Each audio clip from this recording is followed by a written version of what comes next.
ನಮಸ್ಕಾರ. ಸಾತ್ವಿಕ ಜ್ಞಾನಂ ಚಾನೆಲ್ಗೆ ಸ್ವಾಗತ.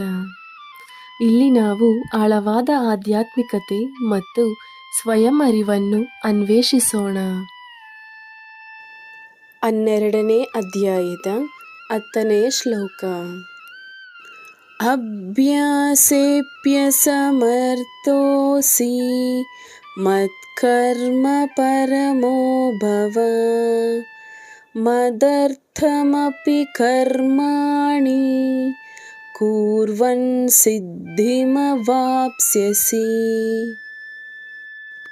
ಮೇಲೆ ತಿಳಿಸಿದ ಅಭ್ಯಾಸದಲ್ಲಿಯೂ ಸಹ ಅಸಮರ್ಥನಾದರೆ ಕೇವಲ ನನಗಾಗಿಯೇ ನೀನು ಕರ್ಮಪರಾಯಣನಾಗು.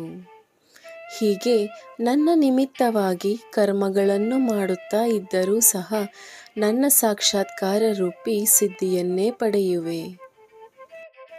12ನೇ ಅಧ್ಯಾಯದ 11ನೇ ಶ್ಲೋಕ. ಅಥೈತದಪ್ಯಶಕ್ತೋಸಿ ಕರ್ತುಂ ಮದ್ಯೋಗಮಾಶ್ರಿತಃ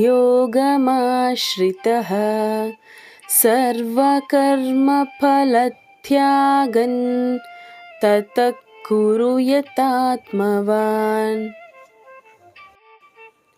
ಒಂದು ವೇಳೆ ನನ್ನ ಪ್ರಾಪ್ತಿರೂಪಿ ಯೋಗವನ್ನು ಆಶ್ರಯಿಸಿ ಮೇಲೆ ಹೇಳಿದಂತೆ ಸಾಧನೆಯನ್ನು ಮಾಡಲೂ ಸಹ ಅಸಮರ್ಥನೇ ಆದ ಪಕ್ಷದಲ್ಲಿ ಮನಸ್ಸು ಮತ್ತು ಬುದ್ಧಿ ಮೊದಲಾದವುಗಳನ್ನು ಜಯಿಸಿ ಎಲ್ಲ ಕರ್ಮಗಳ ಫಲಗಳನ್ನು ತ್ಯಾಗ ಮಾಡು. 12ನೇ ಅಧ್ಯಾಯದ 12ನೇ ಶ್ಲೋಕ. ಶ್ರೇಯೋ ಹಿ ಜ್ಞಾನಮಭ್ಯಾಸಾಜ್ ಜ್ಞಾನಾಧ್ಯಾನೌ ವಿಶಿಷ್ಯತೆ ಧ್ಯಾನಾತ್ ಕರ್ಮಫಲತ್ಯಾಗಸ್ ತ್ಯಾಗಾತ್ ಶಾಂತಿರನಂತರಂ. ಏಕೆಂದರೆ ರಹಸ್ಯವನ್ನು ತಿಳಿಯದೆ ಮಾಡಲಾದ ಅಭ್ಯಾಸಕ್ಕಿಂತ ಪರೋಕ್ಷ ಜ್ಞಾನ ಶ್ರೇಷ್ಠ.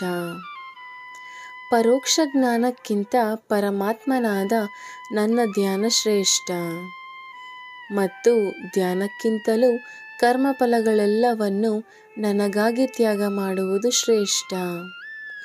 ತ್ಯಾಗದಿಂದ ಕೂಡಲೇ ಪರಮಶಾಂತಿ ಲಭಿಸುತ್ತದೆ.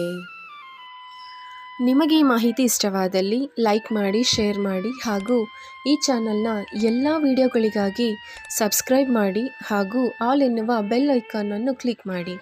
ಧನ್ಯವಾದಗಳು.